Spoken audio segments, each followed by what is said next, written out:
let you know all the little tears gon' come and go. Baby, just gotta make up your mind that every little thing's gonna be alright. Hello beautiful people, welcome back to my channel. Today I am doing an Instagram Q&A. On Sunday, to make a lot of love on Monday. Never need no one else, babe, 'cause I'll be. If you're new here, hi, my name is Zoe. Welcome to my channel. If you like the look of my content and if you think this channel is going to be for you, then do hit that subscribe button. And if you want to join the hashtag onion ring crew, then subscribe button is down there. So I did a mukbang on Tuesday, and why is my ring light gone funny? So I did a mukbang on Tuesday, so if you haven't already seen it, go and check it out. It's actually got a lot more love than I thought it would get, and it's done really well, which is quite unusual for my videos in that short space of time. So if you have like commented or shown any love towards that video or even just watched it, like, thank you so much, because it means the world to me, and I've been quite nervous to come back to YouTube after taking a week off. So yeah, that really has lifted me up and made me feel more confident, so thank you guys so much for that. But I did ask on Instagram for some topics for that mukbang, and then I kind of got a lot more than I thought I was gonna get. This kind of always happens. I always ask for questions or topics or anything, and I kind of expect to get like 2 questions. Turns out you guys never seem to disappoint me, and I get a lot more than I thought I was going to get in the first place. I have also set up a donation page on Buy Me a Coffee. If you guys want to donate to the hashtag Get Zoe a New Camera Fund, because this camera that I'm using now, it doesn't look wrecked to you guys, and I think it looks kind of okay, but when I'm using it, it's just so broken and it really frustrates me so much, and I'm trying to save up for my dream camera. So if you are able to and you genuinely want to, then I will leave links down below on how you can donate. So the first few are from jwardy03. His first one is, who is one of your biggest inspirations and why? I would definitely have to say Parkspill. I love Parkspill so much.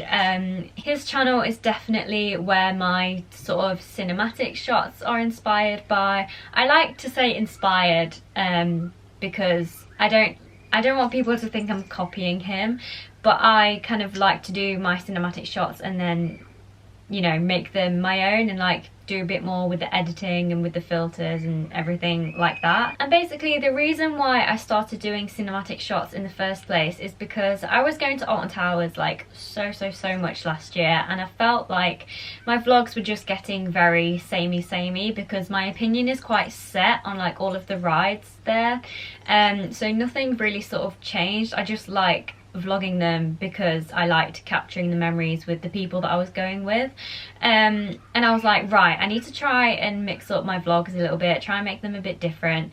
And then I came across Parkspill and I was like, oh my god, like their cinematic shots and their creativity is amazing. There's also a child screaming outside, and honestly they won't shut up, and it's been like that for half an hour, so I'm really sorry about that. But yeah, so I came across Parkspill and I was like, oh my god, like they are incredible. And I also just like them for, you know, them as people as well, and I just love everything about Parkspill. And I was like, maybe I could try and do cinematic shots, but I try to make them different and I try to make them myself, and I haven't seen anyone do the shots that I sort of do, which I kind of like. So yeah, I don't know, I feel like that's kind of, you know, it's where my inspiration came from, I guess. Who inspired you to do YouTube? My main inspiration was Zoella. I just kind of liked how sort of chatty she was and how relatable she was sort of back in, you know, 2013, 2014, 2015 sort of days. And I was like, oh my god, like I would love to do something like that, but I have no idea what to do.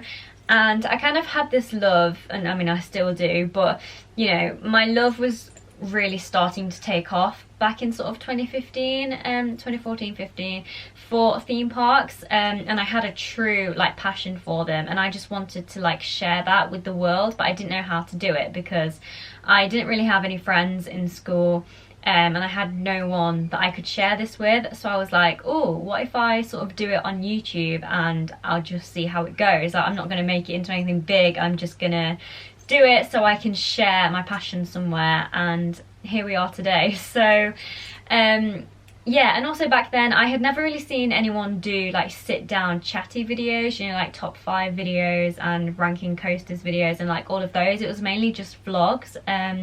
So I was like, oh, there may be, you know, a gap in the market on YouTube for me, like can I fit into this little space? And there was like, you know, theme park channels, but there weren't as many as there are today. So it was quite easy to sort of be original and fit in, whereas now it is so difficult. But yeah, definitely, you know, Zoella, Joe Sugg, like all of the sort of main British YouTubers. What is your life goal? I don't really have like a life goal, I guess. I mean, if I ever make it to Cedar Point, that is like, you know, life complete. Like, wow. I mean, I don't think it's ever gonna happen, but like, holy shit. Life definitely complete. I think just to be happy and successful, I definitely want to always have theme parks in my life, and I want everything that I do to be related to theme parks. I always want to be working in a theme park. I would love to be a manager at a theme park one day, but I kind of don't see that happening. I mean, it might, but personally I don't see it happening. But yeah, I think just happy, successful, my friends and family all being happy and healthy. Traveling all over the world, visiting different theme parks. Hopefully my YouTube is growing a little bit more. And yeah, I don't know, I don't like to think too much into the future because like it scares me.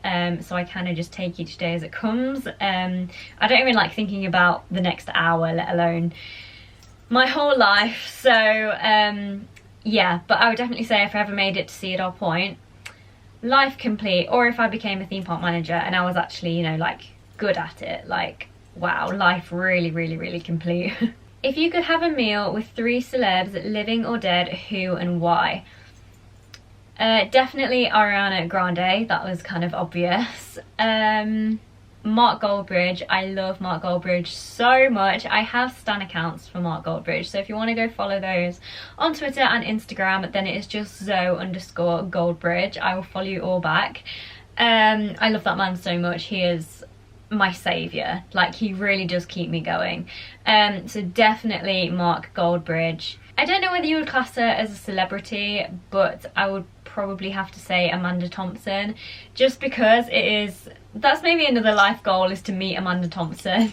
But it is a dream of mine to meet Amanda and just thank her for having Pleasure Beach still exists today and just everything that she's done for the park, and I aspire to be that woman. So definitely a meal with Amanda Thompson would be incredible, and if I ever did meet her one day, I think I would genuinely pass out. So someone is gonna have to be there to catch me when I pass out if I ever meet Amanda Thompson. But yeah, Cleo does coasters. It says least favourite water ride. This question is really tricky because I haven't really been on a water ride and then come off like disappointed. I would probably have to say SpongeBob Splash Bash at Pleasure Beach, just because I haven't ridden that ride in years, and it's not a bad ride like at all.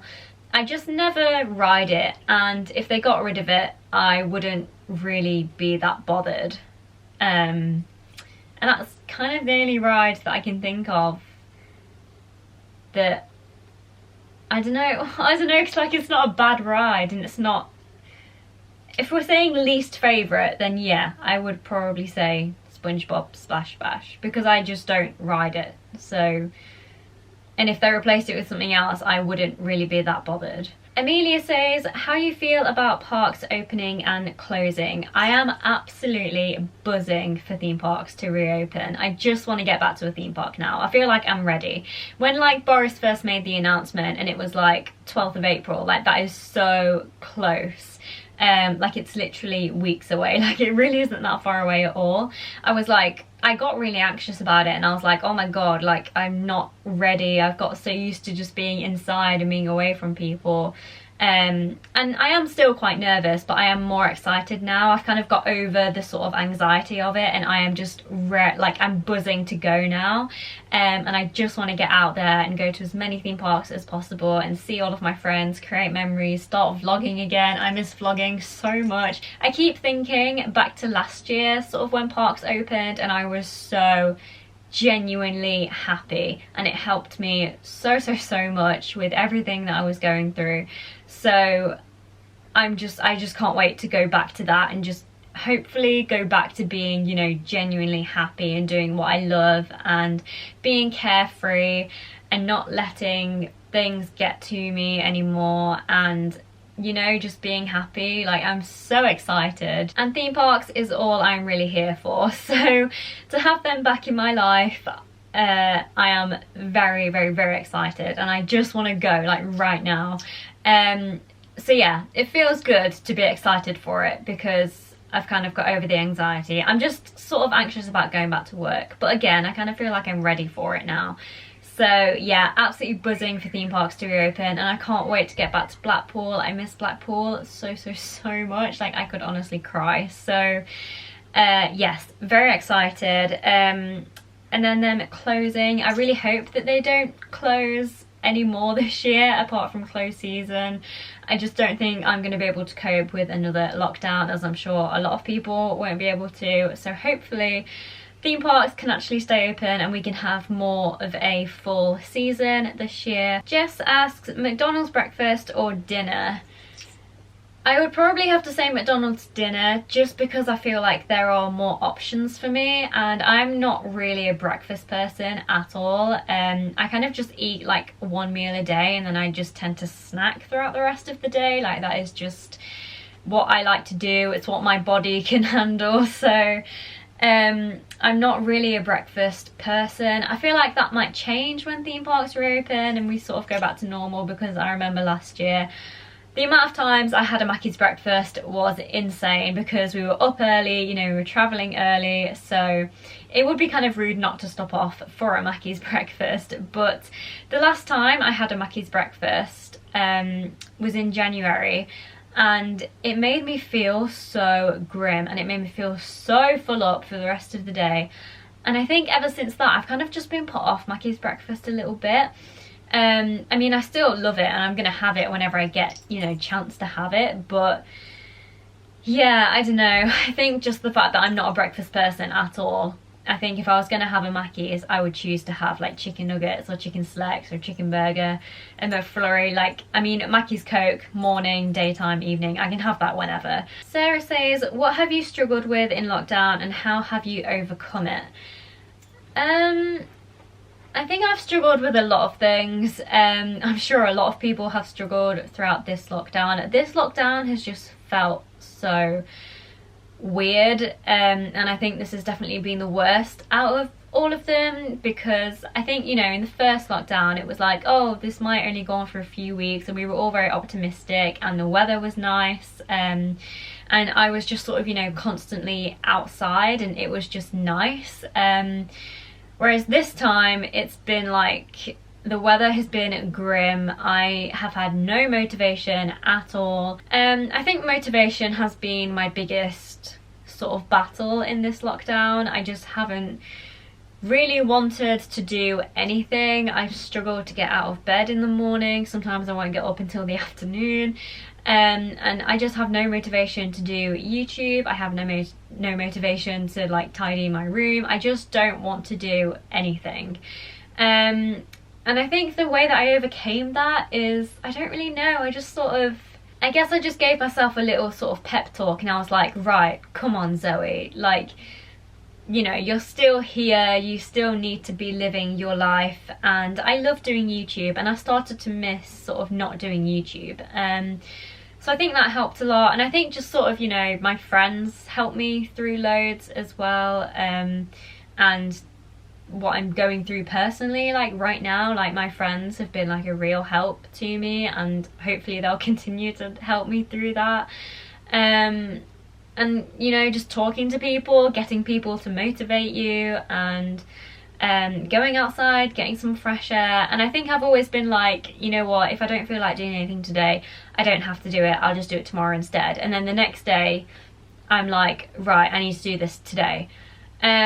So I don't know, I guess I just sort of motivate myself. I talk to my friends, I don't know, I just try and keep going basically. And it's difficult, and these past few weeks for me personally have been really difficult, but we're still here, and I'm proud that I'm still here, sat in this bedroom speaking to this camera right now. It's just gonna get deep, so we'll move on. What's the one thing that has made you feel safe and happy during this weird time? Again, this is tricky because nothing makes me feel happier than being at theme parks. And you know, theme parks are my happy place, they're my safe place. So to kind of not have that, it's been difficult, and I don't think anything has made me feel as happy and, you know, as safe and whatever. I think that's also another thing I've struggled with, is just trying to be happy and trying to always keep my spirits up. I think just speaking to my friends, you know, going on Zoom calls, doing the Creator Convo series has really helped. Calling my friends, doing live streams, doing these videos. I think YouTube, I guess I'd have to say, because I just feel safe talking to this camera, and I can really get lost into talking to a camera, and it feels like a therapy session. Mental health has been a big one for me. How do you keep focused? Again, this has been a really tricky thing throughout lockdown, and yeah, mental health has been a real struggle for me for especially these past few weeks. Like, I have hit rock bottom, and it makes me really sad because I haven't been that low in like months. But yeah, it's been a struggle. I think just keeping focused, like, I guess just have an end goal in mind. So the way that I sort of kept focused on YouTube and kept motivated for it was my subscriber count. Like, I've wanted to get to 1,500 subscribers for the longest time, and we finally hit it around 2 weeks ago now. So I think that was my sort of motivation. I was like, right, if I want to hit this subscriber count, I need to be getting out content, I need to be original, I need to start smashing out some good content. I guess just having an end goal in mind sort of kept me focused and kept me going. And I think I also had, you know, viewers and just my friends be like, I love your videos, please keep uploading, they really help me through lockdown, etc. And that massively helps, because any message, comment, you know, that is nice, I never take it for granted, and I appreciate it so much, and it genuinely does keep me going, because I am like, this is the reason that I do YouTube, you know. I do it for myself, but if I can help other people along in the process, then that is just an amazing thing for me. NatWest Balance One, who is Kai, hi Kai, he says the big one. You could have been a bit more specific, I'm not gonna lie, but I love the big one so much. I just think that it gets so much undeserved and unnecessary hate. Like, honestly, I don't see how people think it's rough.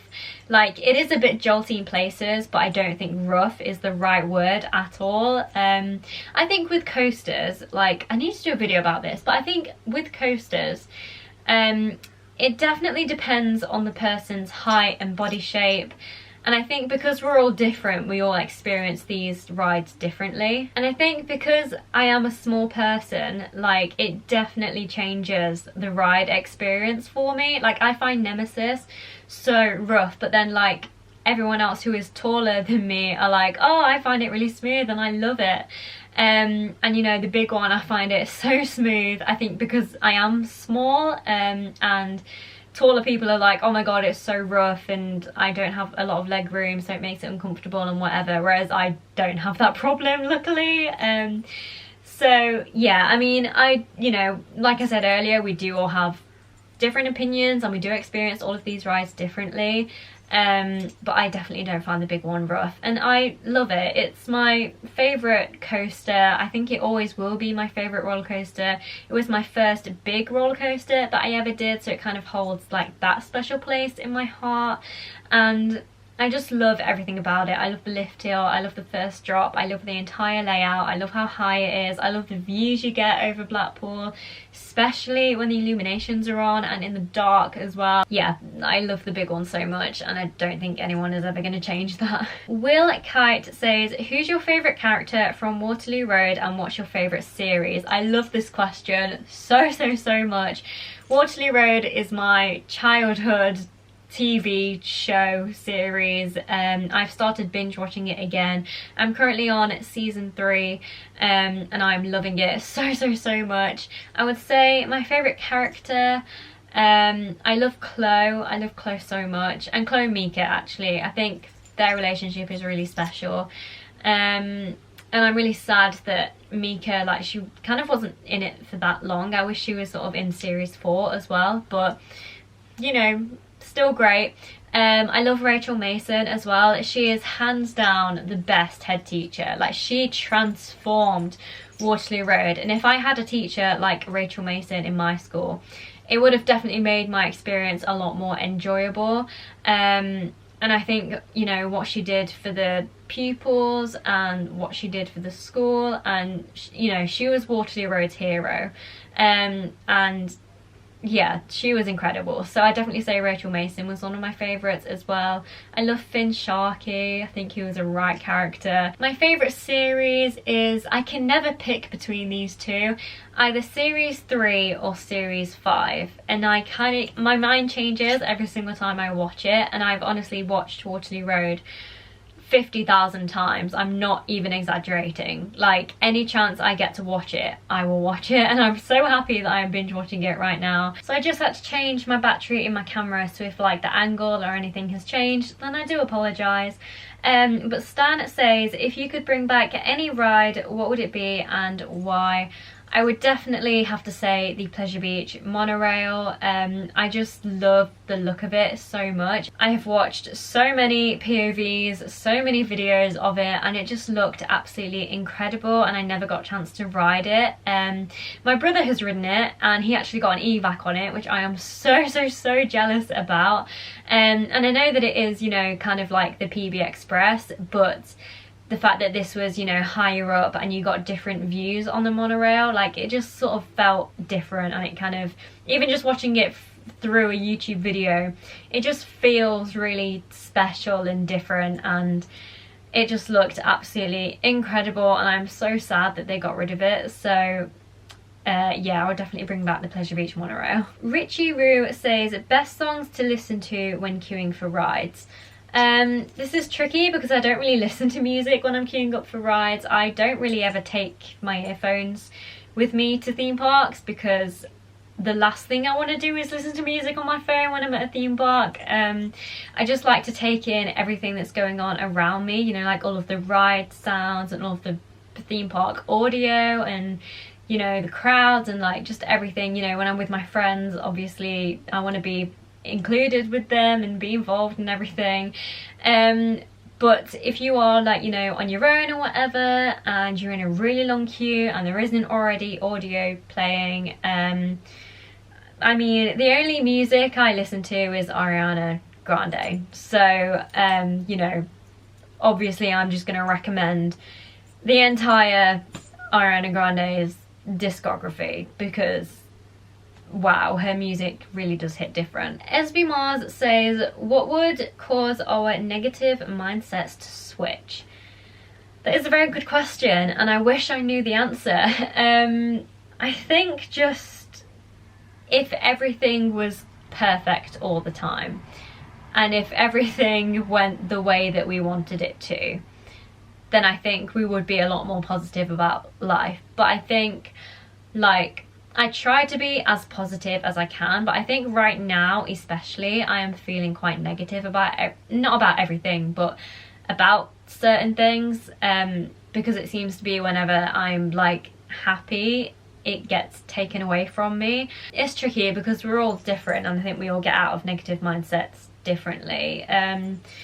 For me, it's definitely going to theme parks and just being in a theme park and traveling, and that is all I'm here for. So, you know, that makes me feel happy and positive. You've asked a really hard question, and I don't think there's like a definite answer to it. I think you just need to try your best to sort of stay motivated, and to just sort of keep pushing yourself and just keep going, and just know that there are brighter days ahead and it will get better. You know, things can't be perfect all the time, and things can't go the way that you want them to all the time, sadly.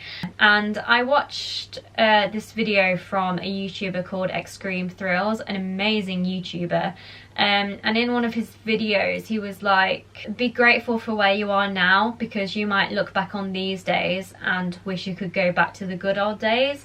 And I felt that so much, and it hit different because I wish I could just go back to September and October and November last year, because those were like, I was at my peak. Like, I was so genuinely happy and carefree and confident and like beaming. Like, I was honestly on top of the moon every single day. Drew J. Wads says, what if Merlin built a non-theme park attraction in Derby? What should it be and where should it be?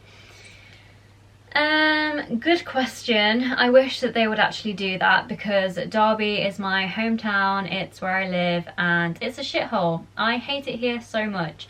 So to have a Merlin attraction would make it so much better. Having a theme park here would make it a lot better. But if it has to be non-theme park related, see, I love the Blackpool Tower like so much.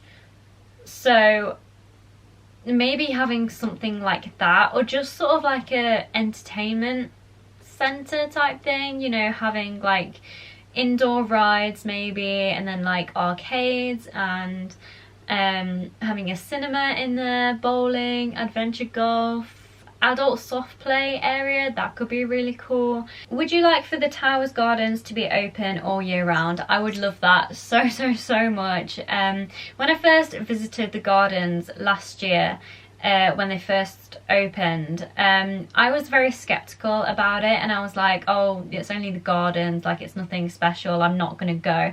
But then my cousin Chris persuaded me to go, and we went together, and I'm so glad that I did, and I'm so thankful that he dragged me there, because I loved it so much. I thought it was going to be boring, I thought there wasn't going to be much to do, and you know, to be honest, like, you know, there isn't a lot to do, but it's definitely not boring, and it's just nice to go and just chill out and just relax. And it's weird going with, like, you know, all the rides closed and whatever. Like, it is very strange, and I think it'll be a really nice sort of like starter for me, you know, because as excited as I am quite nervous, you know, to go back to normal and be around people and go on day trips and holidays and whatever. So I think having the Towers Gardens open is going to help massively, because it's going to help me get used to going out again, getting up early, making an effort, and going back to normal life. And I'm so excited about it. Out and About UK says, if you could own any theme park, which one would it be?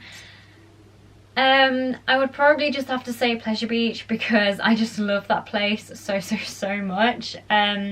There isn't really anything that I would change about it, but I think the fact that I would get to work alongside Amanda Thompson would be absolutely incredible.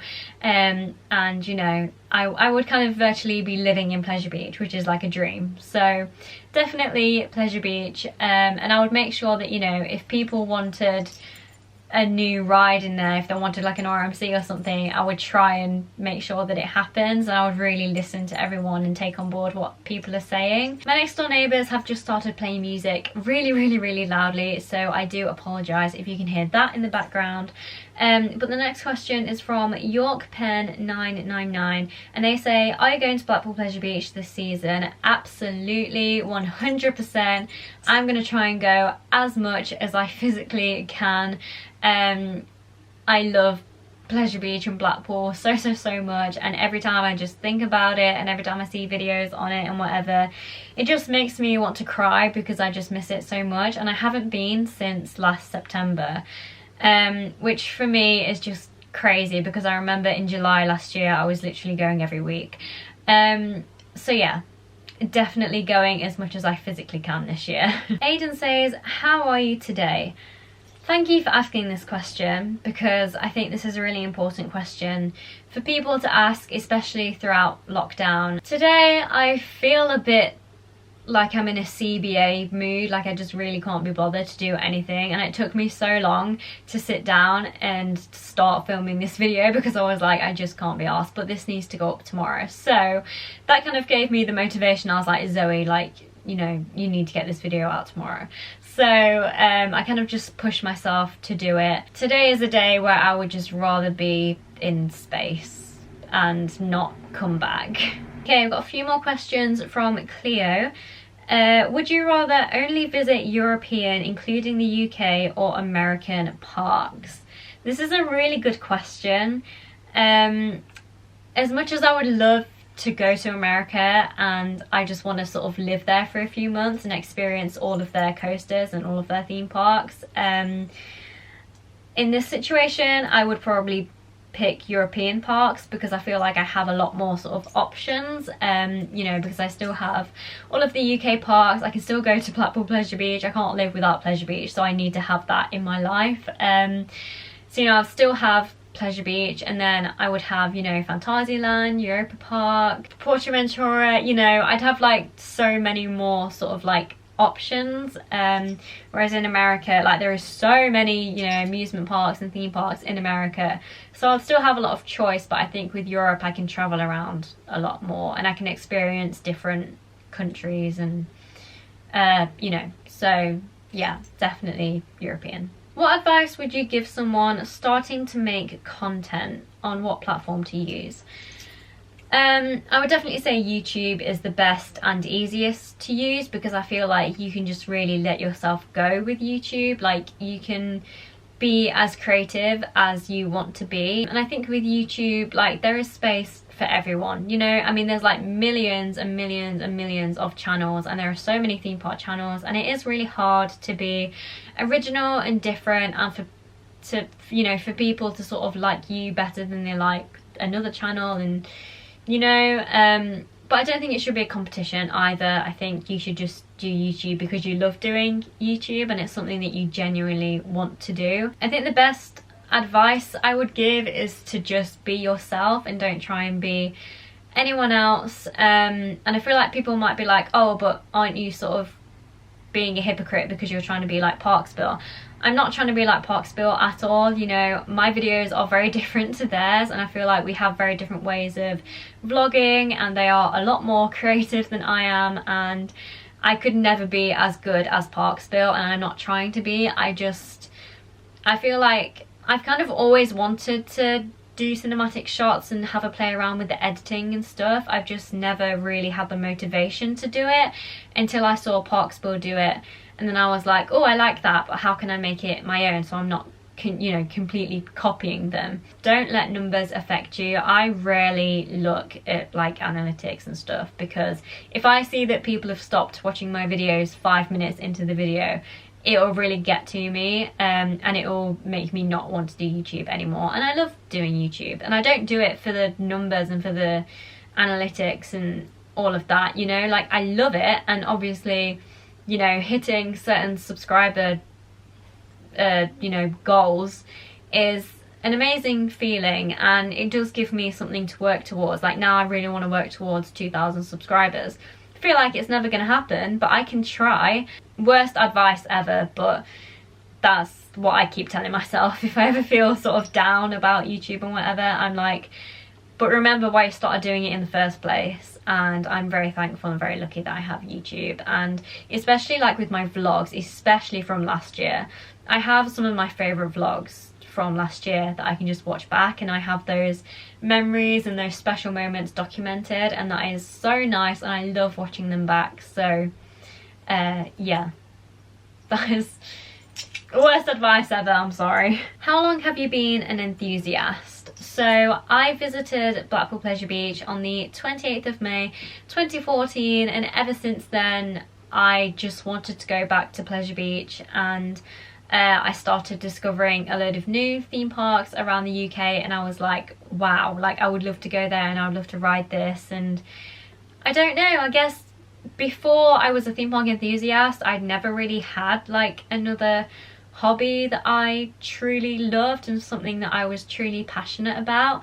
And I think when I visited Pleasure Beach, I was like, wow, like I love this so much. And I think because theme parks have always been with me, like I've been visiting theme parks since the day that I was born. I always used to go to Fantasy Island, like every Saturday I would always go to Fantasy Island. I would always go to Twin Lakes, American Adventure, you know, just so many places and theme parks and whatever. I don't know, I guess just going to Pleasure Beach got me hooked on a load of other rides and theme parks, and I didn't sort of get over my fear of big rides until like 2015, 2016. But I just loved being in the environment, and I loved watching all of the rides go around. And yeah, I don't know, it was just an incredible day, the first day that I visited Pleasure Beach. Norm0911 says, please discuss how amazing the Grand National is. And me and Norm have been talking on Instagram, and his favourite coaster is the Grand National. So like I said earlier, we all do have different opinions, but this opinion just does not sit right with me at all. I just find Grand National so rough, and especially last season because of social distancing. They've always done it so you've had to sit on a wheel seat, and they are the worst seats to sit on that coaster. And it's just so painful and so just not enjoyable. Great British Attractions says, Funfairs, is it a yes or a no? Absolutely 100% a yes from me. If you asked me this like a year ago, I probably would have been like, no, not really, like I don't really know. But I have discovered Slothy Vlogs since then, and I love his channel so much. His videos really did save me throughout the first lockdown that we were in, and his videos are truly a light in my life. Watching his videos has really given me a new sort of, it's made me look at Funfairs in a new way, and it's kind of shined a new light on Funfairs, because he has quite a few videos where he's gone like behind the scenes, and you can see it all being set up, and you can see the hard work and the safety that does actually go into Funfairs, which I guess you wouldn't really know unless you watched those videos. And I think, you know, because I've just binge watched all of his vlogs, I've learned so much about Funfairs and about how fun they can actually be. And I don't understand why there is such a big divide between theme parks and Funfairs. If you want to go to theme parks, that is fine, and you should, you know, enjoy doing that. But then if you also want to go to Funfairs as well, that shouldn't be a problem, and no one should have a problem with that. And I don't see why it's this massive sort of deal. Like, it seems to be a really big deal. You're either a Funfair person or you're a theme park person. You can't be both, apparently, you know. And I just think that is so wrong. If you want to be both, go and be both. Like, that is definitely going to be me this year. Like, I want to go around traveling to a load of Funfairs. I have my GoPro. The only reason I wanted a GoPro was because I watched Slothy Vlogs, and I want to go to Funfairs. I want to film on rides. At the end of the day, they're rides, and they are there so we can enjoy them and have a good time, and they are perfectly safe. So yeah, definitely gets like a big fucking yes from me for Funfairs, and I think they need to be shown a lot more love and a lot more support, especially in these times, because Funfairs would have struggled so much throughout COVID. So you know, I think they deserve a lot of support. Okay, the final question is from MGXL Gamer, and they say, if you could collaborate with any YouTuber, who would it be and why? I mean, Mark Goldbridge is a YouTuber, so I would love to collaborate with him, but that's never gonna happen, and he is, you know, more into like football and like home style videos, whereas I am theme park related. So, but you know, that'll be a dream come true. Again, like, I would probably just say Parkspill, because I just love their videos so much, and we actually spoke about collaborating like a few weeks ago on Twitter, but we were like, I don't know what we can do, like we're not creative in that sort of like aspect and being, you know, collaborating with each other and stuff. And I think it's kind of hard to find theme park YouTubers that are actually genuine these days and that are real, and I've had so many experiences with theme park YouTubers that are just so fake on camera, and I think ever since that I've been so wary of who I watch and who I support. So those are all of the questions and topics that I received on Instagram. Thank you so much to everyone who sent something in. It never goes unappreciated, and I'm so grateful for it all. So thank you guys so much. I hope you guys enjoyed this video. Give it a thumbs up if you did, and I'll see you guys next time for a brand new video. Mwah. Bye. 'Cause ain't nobody like me. Ain't nobody like